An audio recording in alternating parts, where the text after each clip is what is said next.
Abra a sua Bíblia no Evangelho de João, capítulo 1. Evangelho de João, capítulo 1. Se porventura houver alguém do seu lado que não tem a Bíblia, o pão da vida, compartilhe com ele. E eu quero ler esse texto com os irmãos do capítulo 1, a partir do versículo 6 até o versículo 34. No versículo 34, todos nós iremos ler juntos o versículo 34, todos juntos, ok? Acompanhe a leitura. João capítulo 1, versículo 6.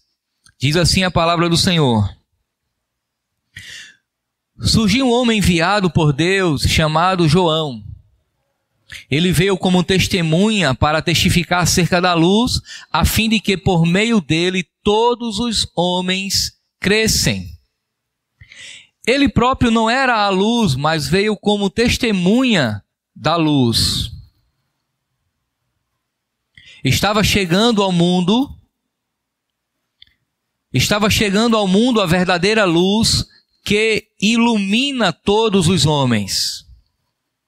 Aquele que é a palavra estava no mundo, e o mundo foi feito por intermédio dele, mas o mundo não o conheceu. Veio para o que era seu, mas os seus não o receberam. Contudo, aos que o receberam, aos que creram em seu nome, deu-lhes o direito de se tornarem filhos de Deus, os quais não nasceram por descendência natural, nem pela vontade da carne, nem pela vontade de algum homem, mas nasceram de Deus. Aquele que é a palavra tornou-se carne e viveu entre nós. Vimos a sua glória, como glória do unigênito do Pai, cheio de graça e de verdade. João dá testemunho dele. Ele exclama: este é aquele de quem eu falei. Aquele que vem depois de mim é superior a mim, porque já existia antes de mim. Todos receberam da sua plenitude graça sobre graça, pois a lei foi dada por intermédio de Moisés. A graça e a verdade vieram por intermédio de Jesus Cristo. Ninguém jamais viu a Deus, mas o Deus unigênito que está junto ao Pai é quem o tornou conhecido.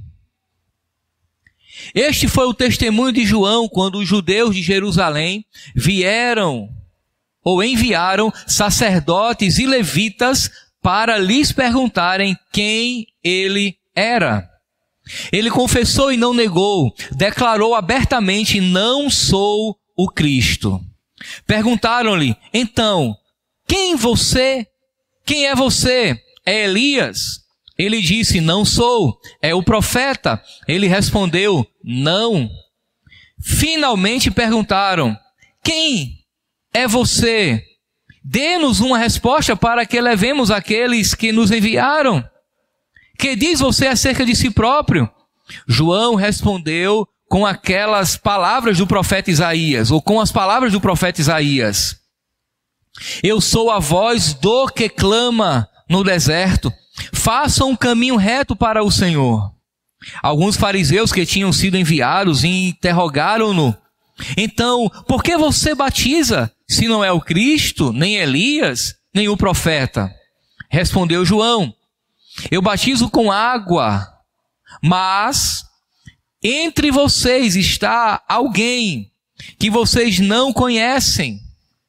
Ele é aquele que vem depois de mim, e não sou digno de desamarrar as correias de suas sandálias.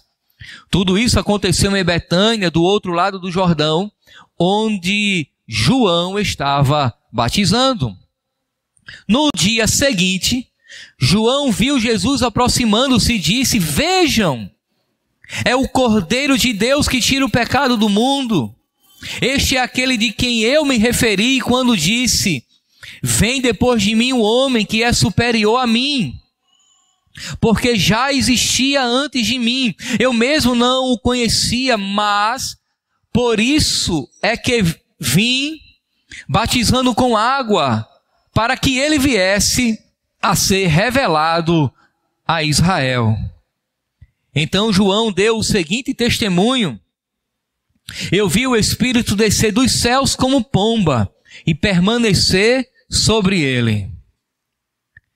Eu não o teria reconhecido se aquele que me enviou para batizar com água não tivesse dito: aquele sobre quem você viu o Espírito Santo, o Espírito descer e permanecer, esse é o que batiza com o Espírito Santo.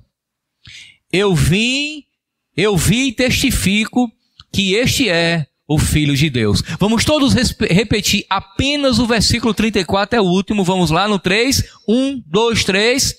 Eu vi e testifico que este é o Filho de Deus. Vamos orar ao Senhor mais uma vez. Querido Deus, nós te louvamos por tua graça, Pai, por tuas misericórdias. Nós te louvamos pois tu és fiel e estás sempre conosco. Nada, Senhor, absolutamente nada nos tem faltado. O Senhor é supridor de todas as nossas necessidades. O Senhor tem nos sustentado, tem ministrado a tua vontade aos nossos corações. E nessa noite, mais uma vez, nós nos colocamos diante do Senhor para te ouvir. Deus, para receber do Senhor aquilo que o Senhor tem para nos dar. Não somos merecedores, ainda cometemos falhas e pecados, apesar de sermos regenerados. E, ó Deus, baseado na obra de Cristo, nós te pedimos, fala conosco, ministra o coração da tua igreja, que a tua palavra venha a ser aplicada e venha provocar em nós transformações estas que promoverão certamente a tua glória. Fala conosco, Deus, em nome de Jesus. Amém e amém. Meus irmãos, todos os anos, algumas datas comemorativas relacionadas ao cristianismo sempre causam confusão no coração de alguns crentes. Alguns perdem um tempo enorme discutindo o que devemos fazer no fim do ano, ou se é correto ou se não é correto comemorar o Natal. Como já disse alguém, existem os xiitas radicais que acreditam que o Natal não deve ser comemorado, pois parte de princípios e elementos pagãos. Existem um outro grupo que são os chatos, que perdem um tempo terrível tentando convencer os outros que o Natal não deve ser comemorado. São discussões infindáveis. Mas a grande verdade é que se nós comemoramos a data do nascimento de Jesus, mesmo sem saber se foi ou não no dia 25 de dezembro, nós devemos fazê-lo da maneira com que as Escrituras nos orientam. Fazer com que Deus seja glorificado com as nossas intenções e com as nossas celebrações. Particularmente eu não vejo nenhum problema em celebrarmos o nascimento de Jesus, a vinda do Verbo divino que se fez homem, encarnou-se e permanece entre nós. Na realidade, meus irmãos, mesmo sem termos certeza de qual foi o dia exato do nascimento de Jesus, o Natal é um belo momento para testemunharmos de Cristo, para falarmos para o mundo que Deus enviou o seu Filho para salvar pecadores da condenação eterna. O texto que lemos nos chama a atenção para o testemunho de um homem, o testemunho de João Batista. Diferente dos 3 outros evangelhos que chamamos de sinóticos porque eles são semelhantes, aqui no evangelho de João, o apóstolo, nós não encontramos, nenhuma referência ao estilo de vida ou histórico familiar de João Batista. Há uma leve diferença, uma diferença entre o relato da vida de João Batista em Mateus, Marcos e Lucas, em relação ao evangelho de João. O apóstolo João, ao registrar o ministério de João, o Batista, o batizador, ele oculta algumas fases da vida de João Batista. Por exemplo, quem eram os seus pais, como se deu o seu nascimento miraculoso, como era o estilo de João Batista, o seu estilo de vida, como ele se vestia, o que ele comia, sua dieta, informações que nós encontramos nos outros evangelhos. Aqui, o ministério de João Batista é apresentado de maneira direta em seu propósito. O autor, meus irmãos, ele vai direto ao ponto. A preocupação dele é apresentar o propósito do ministério de João Batista, e isso fica muito claro no versículo 7 do capítulo 1 que nós lemos. E o texto diz que ele veio como testemunha para testificar acerca da luz, a fim de que, por meio dele, todos os homens crescem. Meus irmãos, este era o propósito do ministério de João Batista, registrado pelo apóstolo João. Há uma diferença. Aquele que escreve o evangelho é João, o apóstolo, filho de Zebedeu, irmão de Tiago. A sua mãe era Salomé. E ele está registrando o ministério de João Batista, aquele que perdeu a cabeça no dia do aniversário de Herodes, a pedido de Herodias. Há uma diferença, mas o propósito do ministério de João é claro como água. É testemunhar da luz, a fim de que os homens crescem em Jesus Cristo. O contexto, meus irmãos, também deixa isso muito claro. João Batista testemunhou incessantemente de Cristo. No versículo 8, nós temos a informação que ele próprio não era a luz, mas ele veio para testemunhar da luz. No versículo 15, João dá testemunho dele, diz o texto. Versículo 19, este foi o testemunho de João. Versículo 32, eu vi e testifico que este é o Filho de Deus. Lá no capítulo 3, versículo 26, ainda do Evangelho de João, nós temos o seguinte verso. Eles se dirigiram a João e lhe disseram, mestre, aquele homem que estava contigo do outro lado do Jordão, do qual testemunhastes, está batizando, e todos estão se dirigindo a ele. Perceba que aqueles que se aproximaram de João Batista disseram, olha, Senhor, mestre, aquele que o Senhor tem testemunhado, tem juntado discípulos. Por fim, o próprio Jesus deixou claro que João Batista era uma testemunha sua. Jesus, ele diz, há outro que testemunha em meu favor, e sei que o seu testemunho a meu respeito é válido. Vocês enviaram representantes a João e ele testemunhou da verdade. Portanto, o evangelho de João, o apóstolo, deixa claro que o propósito do ministério de João Batista é testemunhar de Cristo. É falar de Jesus, é proclamar acerca daquele que vem para salvar. Este evangelho ainda nos apresenta outras testemunhas de Jesus.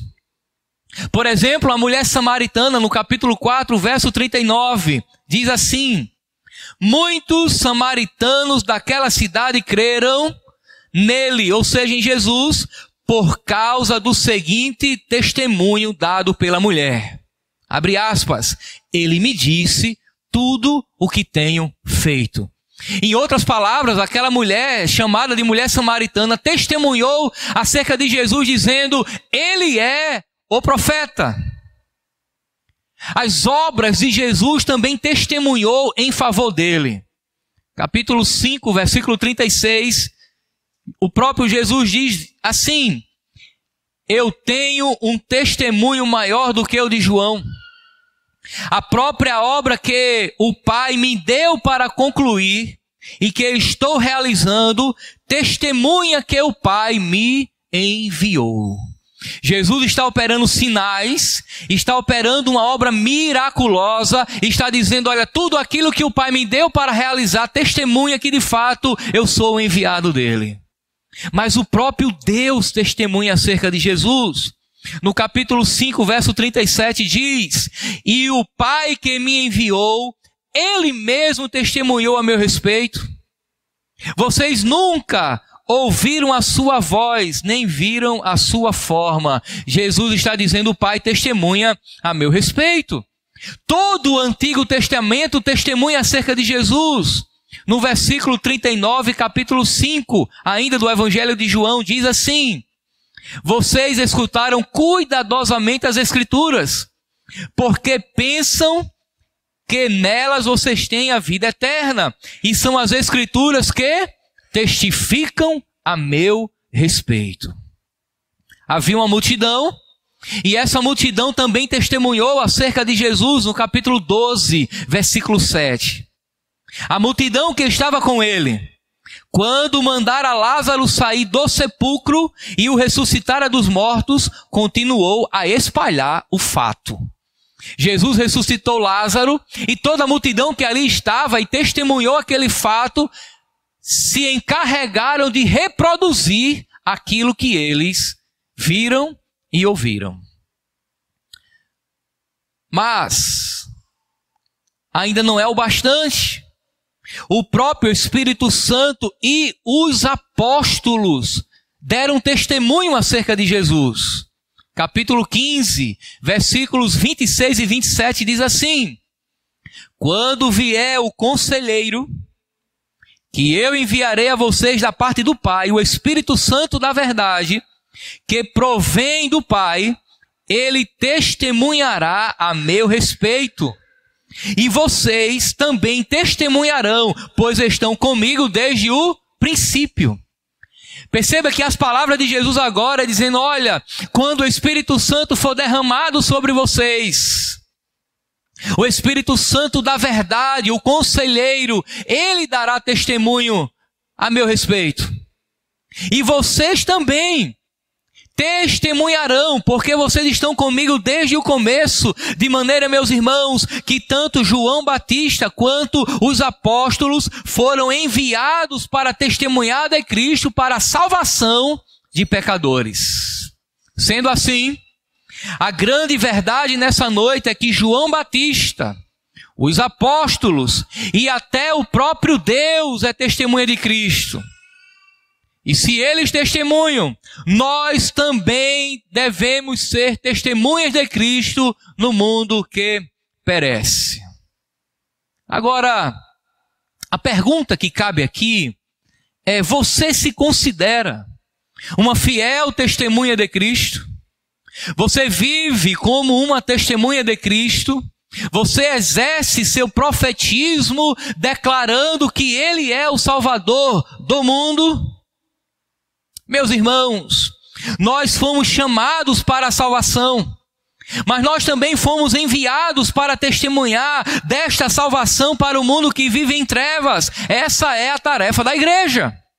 Perceba que Jesus disse que os seus discípulos, os apóstolos, o grupo dos 12, que estavam com ele desde o começo, testemunharia dele. O verdadeiro Natal, meus irmãos, está em testemunharmos a verdade acerca de Cristo.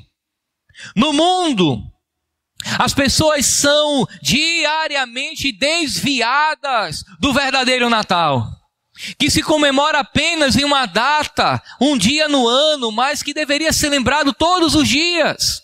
Todos os dias nós deveríamos lembrar as pessoas que Jesus nasceu, que Jesus veio ao mundo, que Ele veio salvar pecadores, que Ele veio libertar, trazer luz onde há trevas. Nós, a igreja do Senhor, nós somos os profetas da verdadeira mensagem do Natal. Nós somos aqueles que devemos pregar e testemunhar acerca do verdadeiro Natal. O Natal que salva, o Natal que liberta, o Natal que de fato conduz as pessoas à vida eterna. Esse é o verdadeiro Natal.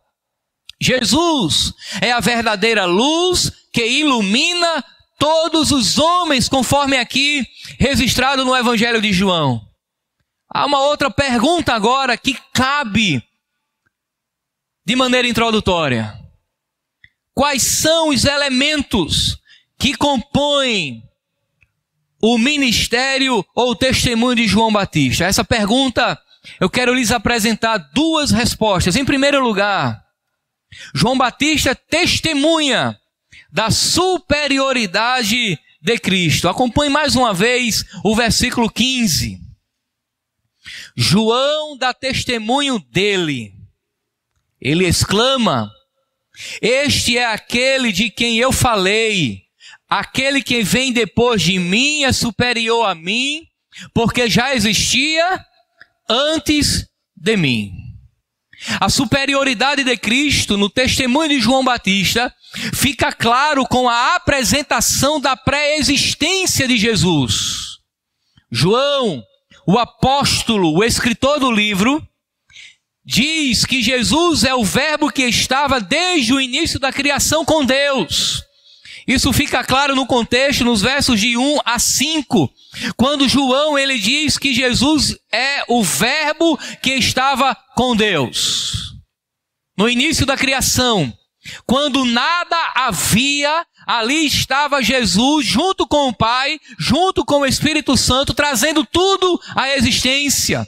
Motivo do qual a conclusão do versículo 3 é mais do que acertada. Todas as coisas foram feitas por intermédio dele, sem ele nada do que foi feito se fez.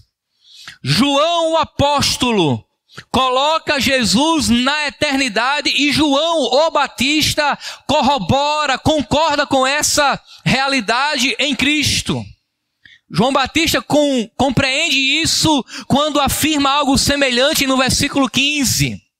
Ele diz que Jesus era antes dele.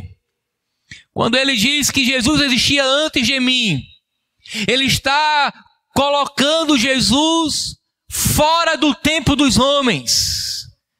Ele diz que Jesus antecede todas as coisas. O interessante é que cronologicamente João Batista era provavelmente 6 meses mais velho que Jesus. Porém, João Batista não estava se referindo ao nascimento humano de Jesus, ele se refere à sua existência eterna. Ora, se há alguém que eu sou mais velho que ele, humanamente falando, mas mesmo assim, ele é primeiro que eu, significa que ele é pré-existente. Ele existe antes de todas as coisas. Ele existe antes de todos os homens. Ele antecede tudo e antecede todos. João Batista, meus irmãos, diz que não é digno de desamarrar as correias da sandália de Jesus. Isso está lá no versículo 26. Ele nem se considera digno de ser um escravo de Cristo.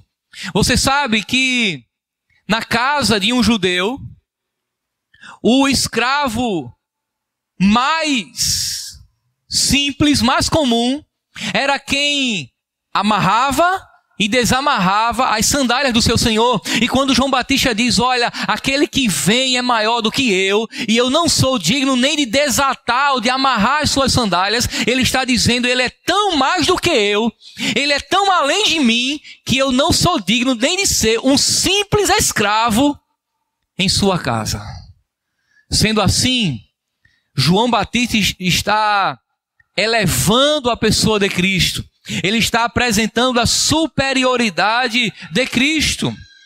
A razão disso é que João Batista batizava com água para arrependimento, mas ele entendia que Jesus, aquele que viria depois dele, iria batizar com o Espírito Santo, ou seja, iria dar a salvação. Se você fizer uma leitura bem atenta no Evangelho de Mateus, por exemplo, João Batista é aquele que proclama uma ação de juízo. Ele diz, olha, o machado já está posto à raiz das árvores e todo aquele que não der fruto será cortado e lançado fora. Enquanto que no Evangelho de Mateus, a pregação de João Batista é uma pregação predominantemente de juízo, o relato da pregação de João Batista à luz do Evangelho de João é um relato predominantemente de salvação. A preocupação de João, o apóstolo, é apresentar o testemunho de João Batista para a salvação de pecadores. É isso que ele faz aqui quando João Batista eleva a pessoa de Jesus Cristo. Ele é aquele que batiza com o Espírito Santo. Aqui não tem nada a ver, meus irmãos, necessariamente com o sentido pentecostal dado ao texto. O batismo com o Espírito Santo aqui, trazido por Jesus, é a salvação. O testemunho de João era para que Cristo fosse exaltado. O ministério de João era predominantemente de salvação e tinha como finalidade a exaltação da pessoa de Cristo. É João Batista quem vai dizer: importa que ele cresça e eu diminua. João Batista tinha essa intenção de exaltar a pessoa de Jesus. Fica claro também quando João ele se identifica.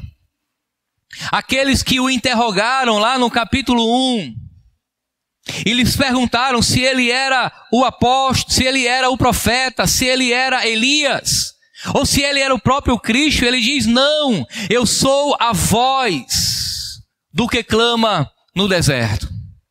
Perceba que João Batista, ele não diz: eu sou a voz que clama no deserto.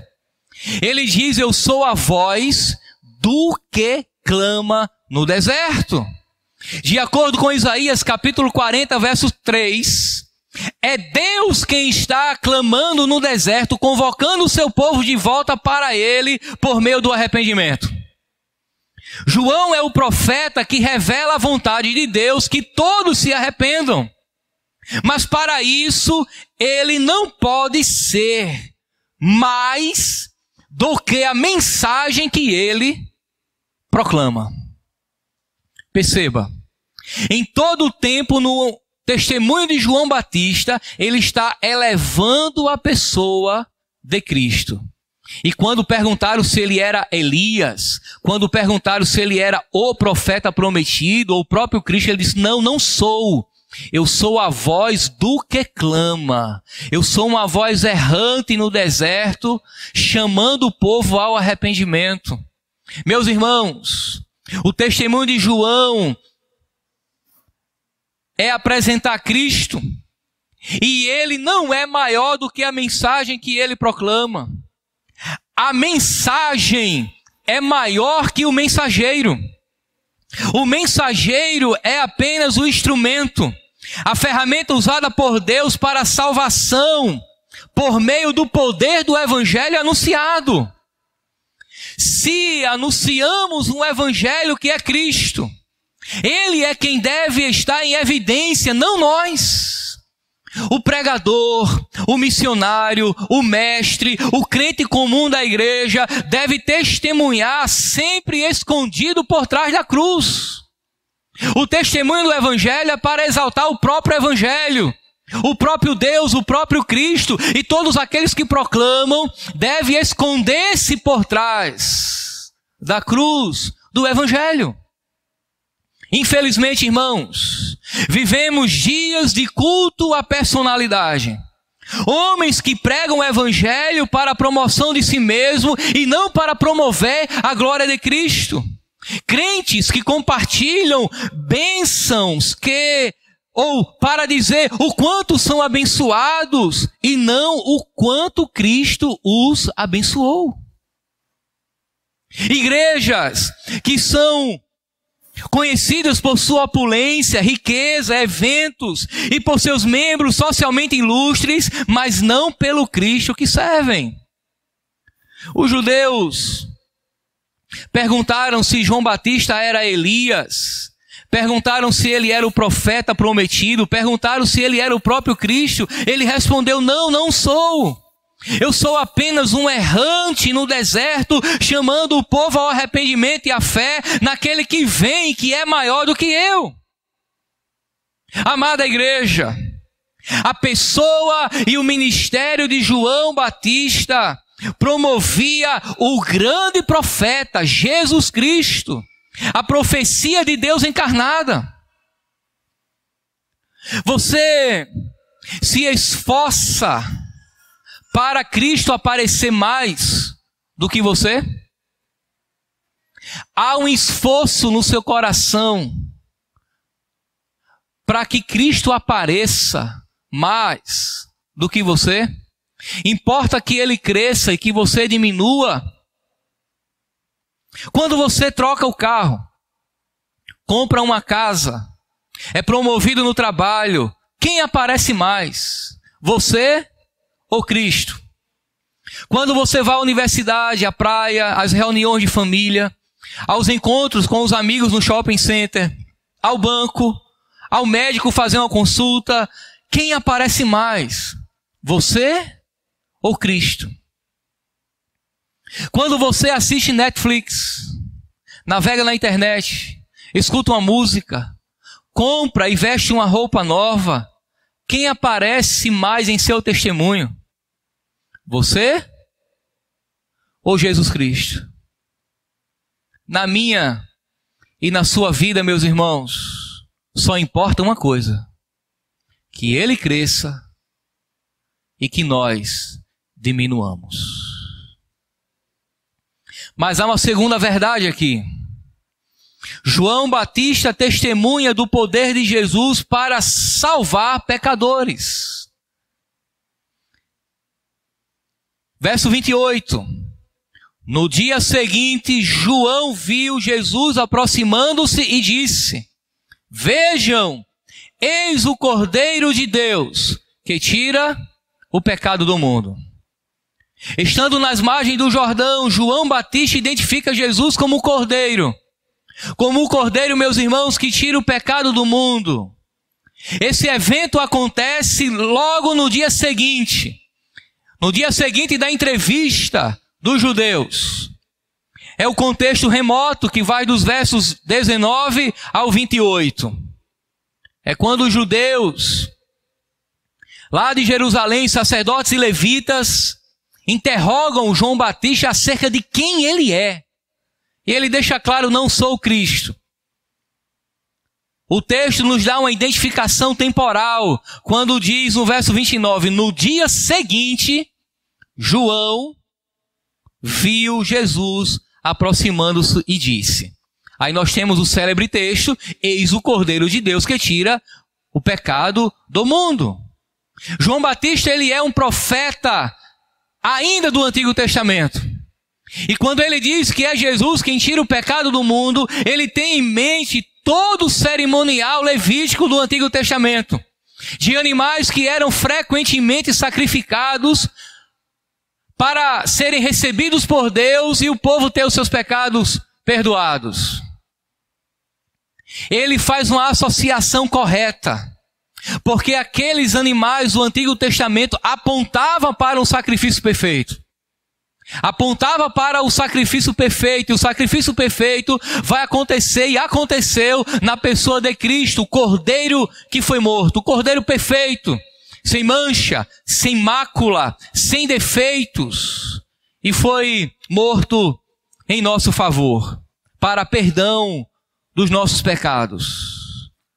João Batista, portanto, deixa claro que é Jesus quem tem poder para livrar os homens daquilo que lhes separa de Deus. E a Bíblia chama isso de pecado. Duas verdades estão intrínsecas, estão implícitas a isso que acabei de dizer. Primeira verdade é que todo mundo, palavra usada aqui para se referir a todas as pessoas, é pecador.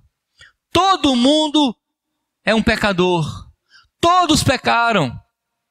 Quando João Batista diz, eis o Cordeiro de Deus que tira o pecado do mundo, ele está se referindo às pessoas, assim como João 3,16, quando diz, porque Deus amou o mundo, está se referindo a pessoas. E se Jesus é o Cordeiro de Deus que tira o pecado do mundo, palavra grega cosmos, traduzidas por mundo, se Jesus é o Cordeiro que tira o pecado do mundo, é porque o mundo vive, permanece e está em pecado. Todas as pessoas estão cerradas debaixo do pecado. Jesus deixa isso claro, meus irmãos, dizendo que estas pessoas amaram, andam e permanecem nas trevas. João capítulo 3, versículo 19. Diz assim a palavra de Deus. Este é o julgamento. A luz veio ao mundo, mas os homens amaram as trevas e não a luz. Capítulo 12 agora, versículo 35. Diz assim. Disse-lhe então Jesus, por mais um pouco de tempo, a luz estará entre vocês. Andem enquanto vocês têm a luz, para que as trevas não os surpreendam, pois aquele que anda nas trevas não sabe para onde está indo. Versículo 46 agora do capítulo 12 ainda, diz assim. Eu vim ao mundo como luz, para que todo aquele que crê em mim não permaneça nas trevas. As palavras de Jesus, meus irmãos, é de que o mundo, as pessoas, o sistema, estão envolvidos em trevas, em pecado, em desordem, em corrupção, em tudo aquilo que diante de Deus é abominável. As trevas aqui, meus irmãos, referem-se ao estado de pecado, ao estado de morte espiritual que todos os seres humanos vivem. No testemunho, meus irmãos, que damos de Cristo, nós temos que testemunhar também da derrota dos homens diante do pecado.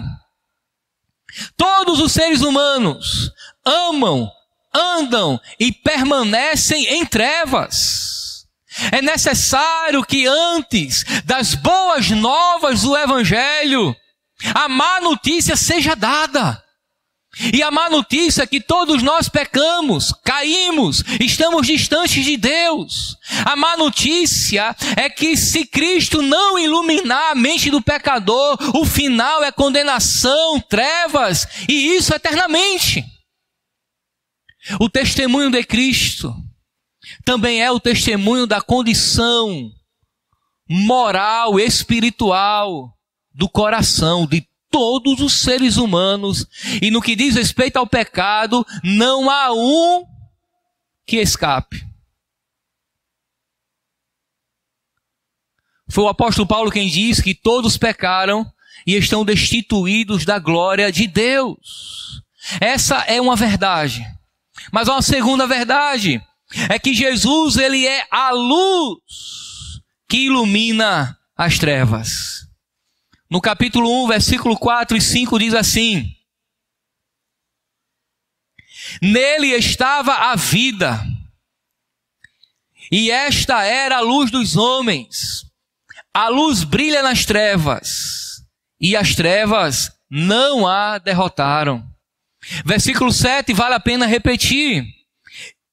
Ele não veio como ele veio como para testificar acerca da luz, a fim de que por meio dele todos os homens crescem. Meus irmãos, se é uma verdade que os homens permanecem e vivem em trevas, é verdade também que Jesus é a luz que remove, que dissipa as trevas. Assim como na criação de Deus, assim como na criação Deus disse, haja luz e houve luz, Jesus é o haja divino que remove as trevas que todos nós habitamos. Ele é o haja divino que uma vez encontrando morada no coração dos seres humanos, Ele lhes concede salvação. É um feixe de luz poderoso. É mais do que qualquer coisa que você possa imaginar. Ele entra, invade o coração daqueles que permanecem em trevas para salvar e libertar definitivamente. As pessoas sem Deus, elas são escravas do pecado. E o mais impressionante, elas amam o seu Senhor. É por isso que encontramos tanta maldade no mundo. É por isso que nós encontramos corrupção. Porque os corruptos amam a corrupção. É por isso que nós encontramos a mentira. Porque os mentirosos amam mentir. É por isso que nós encontramos os adúlteros, porque o adúltero, ele ama o adultério. É por isso, meus irmãos, que nós encontramos toda sorte de pecado, porque o pecador, ele ama pecar, ele é escravo e ama o seu Senhor. Esse é o relato mais triste que podemos encontrar na Bíblia. Então você me diz, eu conheço pessoas boas que fazem coisas boas. Aí, meu irmão, eu te digo, a menos que elas façam o que fazem para a glória de Deus, estão pecando contra Ele. Porque não basta fazer coisas boas, tem que fazer para a glória de Deus. Suas obras são más. Paulo disse que devemos fazer tudo para a glória de Deus. Logo, se não é para a glória de Deus, tudo que fazemos é pecado. É a consequência inevitável.